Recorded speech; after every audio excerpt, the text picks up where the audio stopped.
everyone, and welcome to the Time to Cook Club Juniors and to your online class. So today we're going to be making cheesy pasta bake.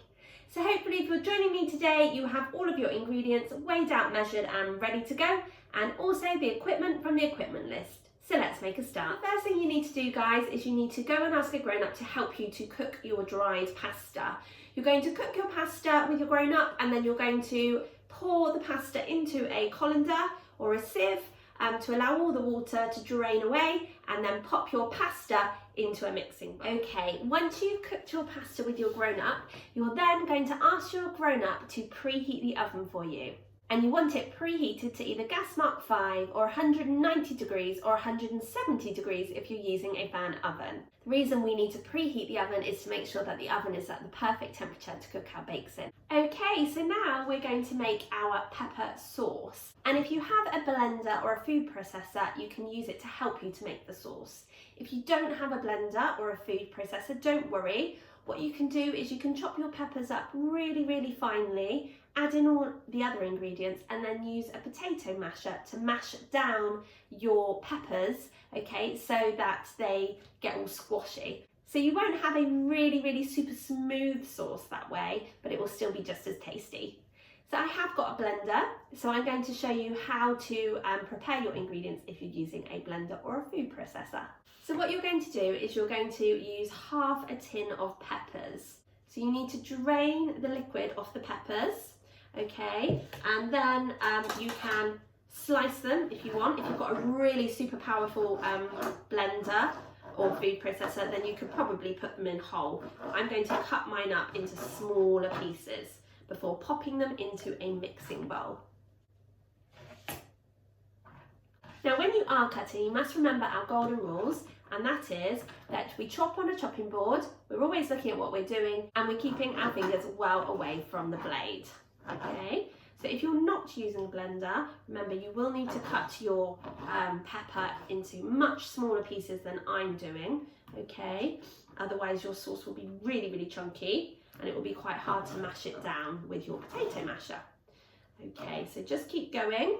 If you see any pips, you might want to take those out as you chop. And most of the pips have been removed, but there are a few left, so you might want to take those ones out. Great work, guys, well done.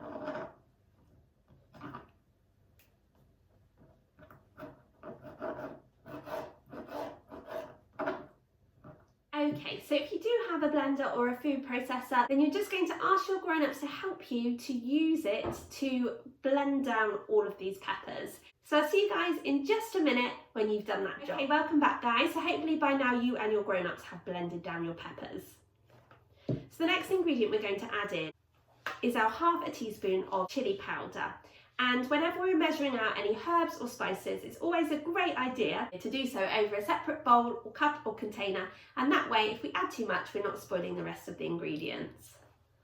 So just half a teaspoon, unless you like it really hot, and pop that in. We're also going to add in our Parmesan cheese, and we're also going to add in our clove of garlic.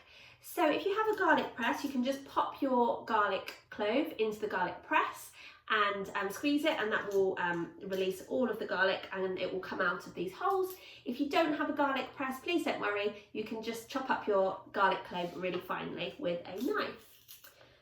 Okay, so we're just going to scrape off that lovely garlic and pop it into the bowl. So you also want 2 tablespoons of water, and this is just going to help to make your sauce a little bit thinner, okay? Great work, guys, well done. So now what I want you to do is I want you to go and ask your grown-ups to help you to blend all of these ingredients together or pop them into a food processor. As I said before, if you don't have a food processor or a blender, please don't worry, and just give your mixture a good stir. Okay, welcome back, guys.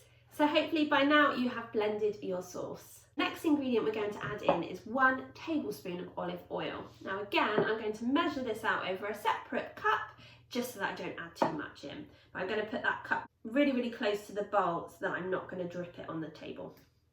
You're then going to measure out half a teaspoon of dried thyme. Have a good sniff. Oh, it smells absolutely lovely and is going to give your pasta sauce a really lovely flavour. So just half a teaspoon in there. And you're also going to season it with salt and pepper. And we're going to pop some pepper in as well, so just a little bit on the palm of your hand before popping a pinch in.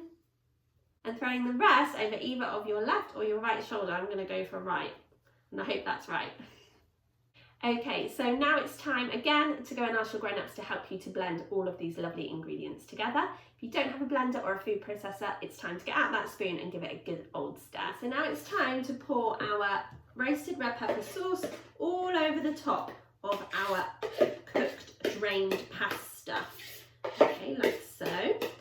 And just make sure that you're getting all of that lovely sauce out of your bowl so you're not wasting any.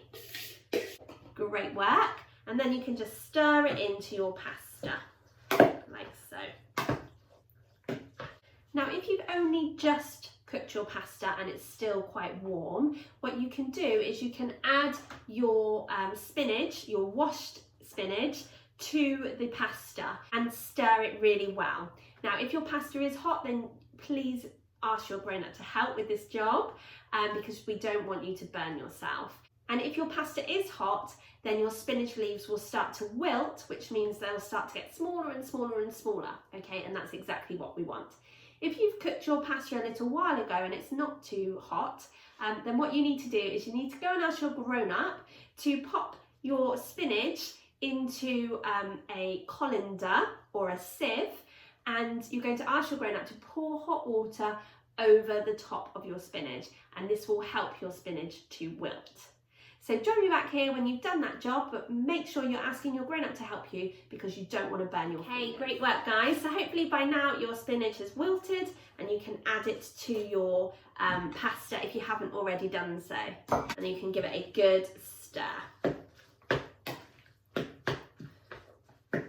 Okay, so now you're ready to pour your pasta into a oven dish, like so. And if there's any bits of sauce that are kind of stuck to the side, again, just make sure that you're getting all of those lovely ingredients out. Okay, before kind of using the back of your spoon to just spread the pasta out over the dish. Now it's time to add in our cheesy topping. So we're using half a ball of mozzarella, okay? And you can either use your hands to just tear the mozzarella, or you can slice it like I'm doing, okay? But remember to be really, really careful when you're using your knife to use it safely and keep your fingers well away from the blade. We're then going to pop the mozzarella slices all over the top. Kind of try and spread them out as evenly as you can, okay? And then the next thing we need is our cheese grater. If you haven't already, we're going to grate our cheddar cheese. Graters are very sharp too, so please do be careful of your fingers. You're going to hold the cheese firmly in one hand and the grater firmly in the other, and then you're just going to stroke the cheese down the grater. And if you've got a grater like mine, you can look in the middle and you can see all the cheese starting to collect in the middle of the grater. Now just keep going, but go nice and slowly because we want to keep inching our fingers back so that they're not going to be grated. Okay, no one wants grated fingers in their cheesy topping.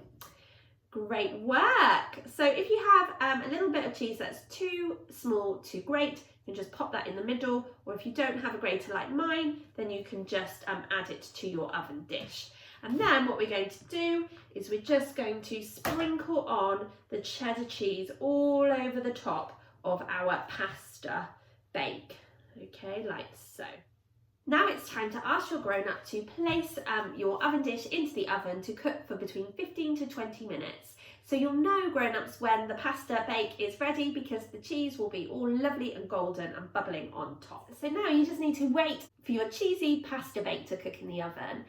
Once your cheesy pasta bake has been cooked, you can ask your grown-up to carefully get it out of the oven before serving it up in pasta bowls. You can garnish some basil leaves or thyme leaves on top if you would like. And you can serve it with a nice green salad and some lovely crusty bread.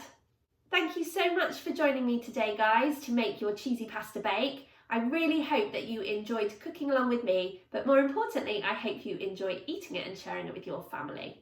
I'm super excited to cook again with you next week when we'll be making the last bake from our January meat-free dishes menu. It's gone so quickly, I can't believe it. Have a super week and see you again soon. Bye!